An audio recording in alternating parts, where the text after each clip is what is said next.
Hello there, wonderful viewers. Thanks for choosing this video from Fixit. Join Fixit on a journey of knowledge and creativity. Today, I will show you how to rotate and flip video in CapCut. Remember to subscribe and click the bell icon so you don't miss any Fixit magic. Let's get started. First of all, open CapCut on your device.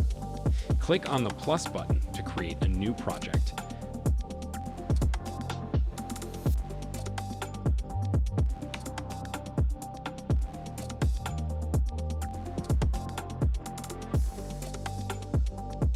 Select the video, then scroll down until you can see an edit button.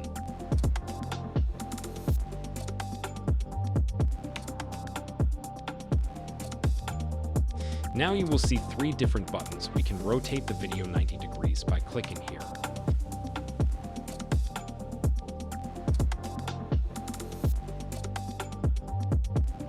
If you want to flip the video, click on mirror. Now the video will be flipped from the right side to the left side, and that's how you can rotate and flip a video in CapCut. Did this video help you? Comment below if I fixed your problem. Hit the subscribe button for more tutorials. Your input fuels us. Comment something below you would like to see fixed.